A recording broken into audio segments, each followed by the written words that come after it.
Hello दोस्तों, UCI 6 to 12 class में आप सभी का स्वागत है। आज हम लोग वर्ग 10 जो बिहार बोर्ड का में जो प्रीवियस ईयर का क्वेश्चन आता है गणित में वो पढ़ेंगे। ठीक है, जो बहुत ही इम्पोर्टेंट है एग्ज़ाम के दृष्टि से। ये 2 क्वेश्चन हम पढ़ाऊँगा जो एग्ज़ाम में उसके पैटर्न पर अवश्य ही आ जाएगा। चलते हैं, प्रथम क्वेश्चन पढ़ते हैं। दो बिंदु जो P 2,2, 3 और Q 4,1 के बीच की दूरी पूछ रहा है।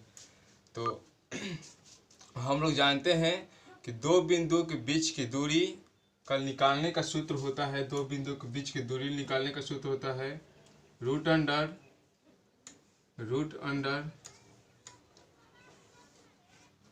x2 माइनस x1 का whole square plus y2 minus y1 का होल स्क्वायर होता है। तो यहाँ पे x1 ये है और y1 3 है। y1 यहाँ पे 4 है, y2 1 है। इसके माध्यम से हम लोग निकालेंगे तो यहाँ पे होगा 4 माइनस 2 का होल स्क्वायर प्लस 1 माइनस 3 का होल स्क्वायर रूट अंडर, यहाँ 4 में से 2 घटाएंगे 2 आएगा, 2 का स्क्वायर करेंगे 4 आएगा और 1 माइनस 3 करेंगे तो -2 आएगा, -2 का स्क्वायर करेंगे तो 4 आएगा, तो 4 हो जाएगा 8। जब 8 का वर्गमूल निकालेंगे तो 2√2 ये आपके विकल्प में दिया होगा या ये दिया होगा। आप लोग सही विकल्प से अनुसार चेंज कर दीजिएगा। देखिए, बिहार बोर्ड में 50% ऑब्जेक्टिव कर दिया है। ऑब्जेक्टिव आप लोग के लिए बहुत मायने रखता है। ये दो बिंदु के बीच की दूरी, दो बिंदु के मध्य बिंदु निकालने के लिए पूछेगा, 3D में से पूछेगा, 2D में से पूछेगा। हम सब पैटर्न पर से ऑब्जेक्टिव कराएंगे इस चैनल पर। अब सेकंड क्वेश्चन पढ़ते हैं।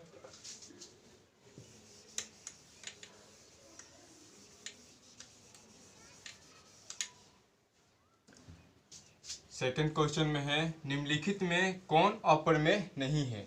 तो पहले जानेंगे कि अपरमेय संख्या होता क्या है। तो अपरमेय संख्या वैसी संख्या जो परमेय संख्या न हो, अर्थात P/Q के रूप में न व्यक्त किया जा सके, जिसका वर्गमूल परिपूर्ण रूप से न निकल पाए, अर्थात पूर्ण रूप से न निकल पाए, उसे क्या कहते हैं? परमेय संख्या कहते हैं।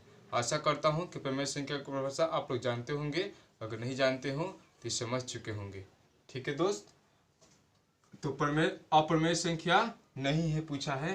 तो अपरमेय संख्या देखेंगे √7, इसका परिपूर्ण मतलब पूर्ण रूप से वर्गमूल नहीं निकल पाएगा। तो ये क्या है? अपरमेय संख्या नहीं है। अपरमेय संख्या है, अपरमेय संख्या है क्योंकि इसका परिपूर्ण रूप से वर्गमूल नहीं निकल रहा है। और √3/4 √2/5 जो है ये भी क्या है? अपरमेय संख्या है क्योंकि √2 का पूर्ण रूप से वर्गमूल नहीं निकल पाता है और √5 का पूर्ण रूप से वर्गमूल नहीं निकल पाता है। इसका दशमलव में जाने लगता है। तो जब हम लोग पढ़े हैं कि परमेय और अपरमेय संख्या का जोड़ अपरमेय होता है और परमेय और अपरमेय संख्या का भागफल भी अपरमेय ही होता है, गुणनफल भी अपरमेय ही होता है। यह मैट्रिक में सिद्ध करने के लिए भी देता है, जो कि 3 नंबर या 5 नंबर में वो पूछता है, वो क्वेश्चन पूछा जाता है। तो इसमें देखेंगे √3 का भी पूर्ण रूप से वर्गमूल नहीं निकल पाता है और √7 का भी पूर्ण रूप से वर्गमूल नहीं निकल पाता है। अब इस ऑप्शन पर चेक करेंगे। इस ऑप्शन को चेक करने के लिए √75 दिया है और √48 दिया है। इसको हम एक रूट में भी लिख सकते हैं, 75 और 48। देखेंगे कोई न संख्या से कट रहा है तो फिर हम लोग चेक कर रहे हैं। तो ये कट रहा है 25×3 75 और ये कट रहा है 16×3 48 और यहाँ पे हो जा रहा है जो यहाँ पे देखिए √25 और √16। जब √25 का वर्गमूल निकालते हैं तो आता है 5 और √16 का निकालते हैं तो 4, जो कि क्या है? एक भिन्न के रूप में प्राप्त हो गया। तो क्या है? एक परमेय संख्या है। ये हम समझा रहे हैं ताकि इसके टाइप दूसरा क्वेश्चन आए तो आप लोग गलती ना कीजिएगा ऑब्जेक्टिव में। अब इसके बाद से जैसे ही मिलेगा आप लोग खाली परिपूर्ण वर्गमूल के लिए खोजेंगे, जो कि बहुत ही कम समय में होगा। ये हम समझा रहे हैं इसलिए बहुत ज़्यादा समय लग रहा है, इसके चलते मत घबराइएगा।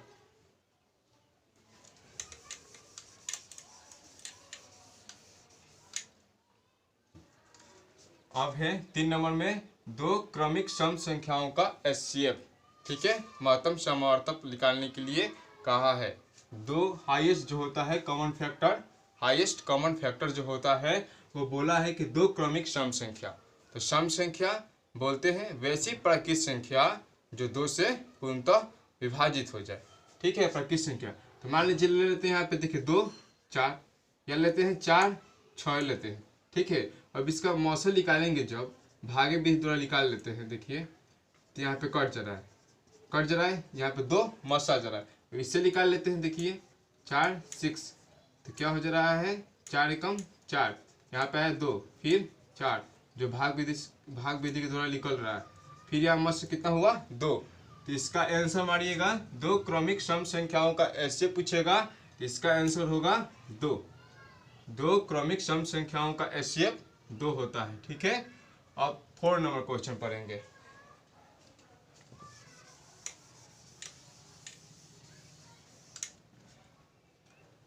फोर नंबर क्वेश्चन में है बहुपद x² - 4x + 1 के मूलों का योग क्या होता है। तो हम लोग जानते हैं बहुपद में मूलों का योग यानी अल्फा प्लस बीटा बराबर होता है -b/1a, और गुणनफल होता है यानी अल्फा गुने बीटा बराबर होता है c/a। ठीक है, और इसका समीकरण अगर बहुपद का समीकरण निकालने को दे दे तो निकालिएगा इससे x² - अल्फा जोड़ बीटा x जोड़ अल्फा बीटा। देखिए यहीं से माइनस, यहाँ से गुणनफल के लिए प्लस होता है।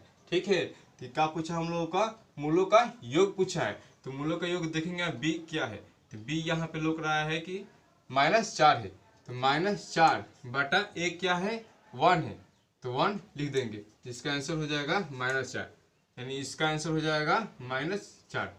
ठीक है, और इसका आंसर हो जाएगा ये। अब पढ़ेंगे 5 नंबर क्वेश्चन,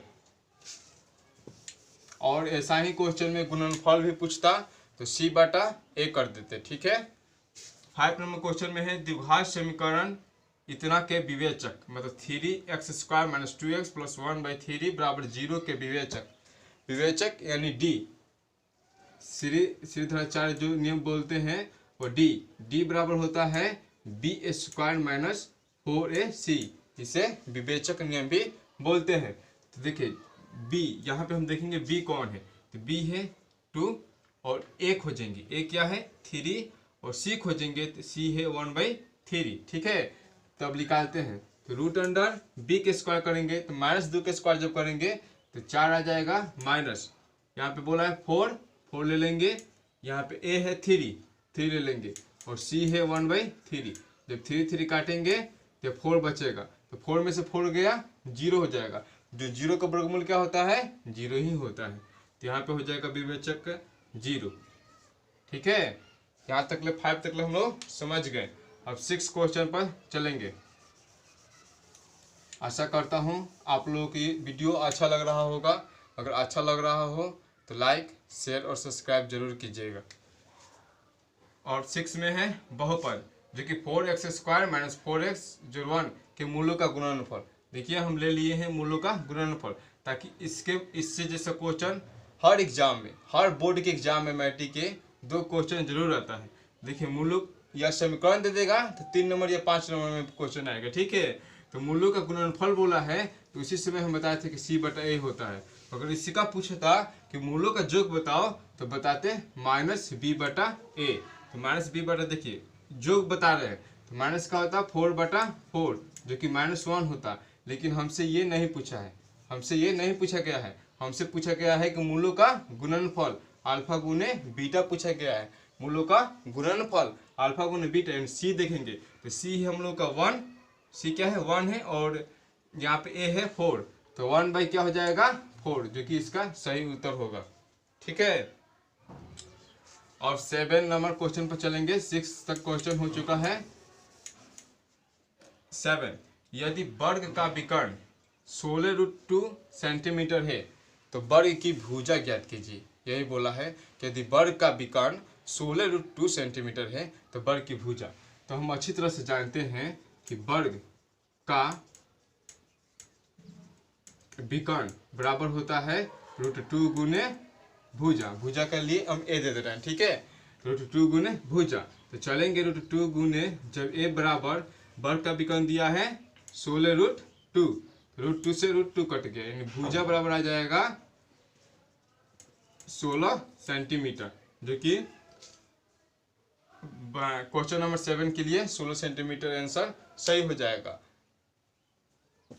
मैट्रिक का जो मैथ जबरदस्त रूप से पढ़ा है, उसके लिए आगे एयरफोर्स हो, नेवी हो, उसके लिए सब एग्जाम में ये सब पूछता है, जो कि आसान हो जाएगा। तो कृपया मैथ पर पूरा ध्यान दीजिएगा और अदर विषय पर भी ध्यान दीजिएगा। साइंस हुआ, सोशल साइंस हुआ, कोई एक विषय पढ़ता है लड़का नहीं, मार्क्स लाना है तो सही विषय को पढ़ना होगा। ठीक है दोस्त, अब बढ़ते हैं आगे। प्रथम 3 प्राकृतिक संख्याओं का माध्य। माध्य बराबर होता है, माध्य की जानते हैं, जितनी भी संख्या दी गई होगी तो सभी संख्याओं का जोड़ बटा सभी संख्याओं की संख्या। तो बोला है कि 3 लगातार प्राकृतिक संख्याओं का जोड़। तो प्राकृतिक संख्या किसे बोलते हैं? तो 1 से लेकर अनंत अंक की संख्या को क्या बोलते हैं? प्राकृतिक संख्या बोलते हैं।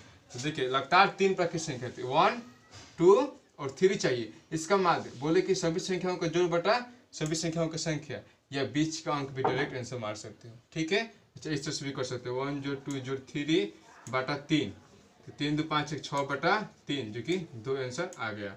ठीक है, अब चलते हैं 9 नंबर क्वेश्चन, जो कि है sin 18 बटा cos 72 का मान। ठीक है, आप त्रिकोणमितीय जितने भी सूत्र हैं उन्हें रट लीजिएगा। मैं अगले वीडियो में त्रिकोणमितीय के जितने भी सूत्र हैं उस पर वीडियो बनाऊंगा, वो आप वीडियो जरूर देख लीजिएगा। उससे ऑब्जेक्टिव में भी, 2 नंबरिया में भी और 5 नंबर में भी आता है। ठीक है, त्रिकोणमिति से, इसलिए देख लीजिएगा। एक क्वेश्चन है, देखिए काची है, sin 18 डिग्री बटा cos 72 डिग्री। अब देखिए sin 18 डिग्री और cos 72 डिग्री, तो sin 18 डिग्री के देखिए मतलब हम जानते हैं कि sin 90 माइनस थीटा बराबर क्या होता है? cos theta. थीटा बोले तो कोण। ठीक है, तो यहाँ पे करेंगे sin 90 माइनस 18 डिग्री बटा cos 72 डिग्री। ठीक है, तो अब sin 90 माइनस थीटा करेंगे नहीं, तो 90 में से 18 घटाएंगे तो कितना आ जाएगा? 72 आ जाएगा, जो कि cos में लिखना है। तो cos कितना हो जाएगा? 72 डिग्री बटा cos, नीचे सेम रखेंगे वैसा ही 72 डिग्री, काटेंगे कट जाएगा दोनों, 1 आ जाएगा, जो कि इसका आंसर हो जाएगा 1। अब चाहते तो इसको भी चेंज कर सकते थे, तो cos 90 माइनस थीटा बराबर sin थीटा हो जाता, जो कि यहाँ पे sin 18 आ जाता। जब sin 18 आता, sin ऊपर 18 होता, वो कट जाता और 1 मान आता। अब जो कि बहुत इंपॉर्टेंट क्वेश्चन है 10 नंबर, इसके लिए इसको लास्ट में हम जान से रखे थे ताकि आप लोग को इसके बारे में समझा पाएँ।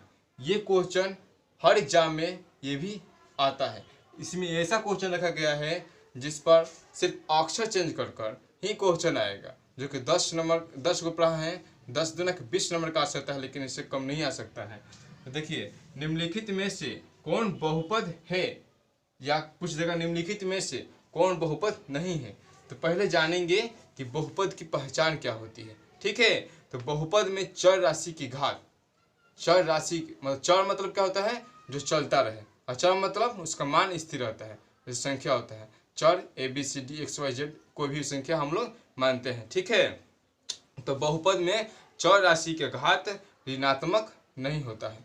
अगर बहुपद कौन बहुपद है पूछेगा, तो चर राशि के घात देखेंगे कि ऋणात्मक नहीं ना है, चर राशि के घात बाटा में नहीं ना है, चर राशि के घात के जो पावर है, सॉरी जो चर राशि है उसका जो पावर है वो ऋणात्मक में तो नहीं ना है, चर राशि जो है वह रूट के अंदर नहीं ना है, वर्गमूल चिन्ह के अंदर नहीं ना है। ये सब बातों को ध्यान देंगे। ठीक है, चर में ध्यान देंगे। तो पूछा है निम्नलिखित में से कौन बहुपद है। देखिए, चर राशि के पावर में ऋणात्मक है, अभी बोले कि जब ऋणात्मक होगा तो बहुपद नहीं होगा। ठीक है, तो बहुपद नहीं है।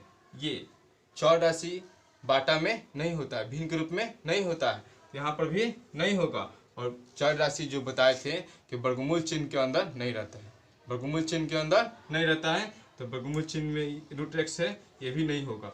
यहाँ पे देखिए न ऋणात्मक में है न भिन्न में है, ये किसी अचर राशि के साथ है, जो एक्स का गुणांक यहाँ पे 4 बोल सकते हैं, ये आंसर हो जाएगा। आशा करता हूँ कि ये वीडियो आप लोगों को अच्छी लगी होगी। अगर अच्छी लगी हो तो कृपया लाइक, सब्सक्राइब और शेयर जरूर कीजिएगा। और एशियाई 6 to 12 क्लास पर जितने भी वीडियो अपलोड हो रहे हैं, अपने घर के लड़कों से या भाई बहनों से कहिएगा कि वो भी इस वीडियो को देखें, उससे उन लोगों को ज्ञान में और वृद्धि आएगी। Thank you.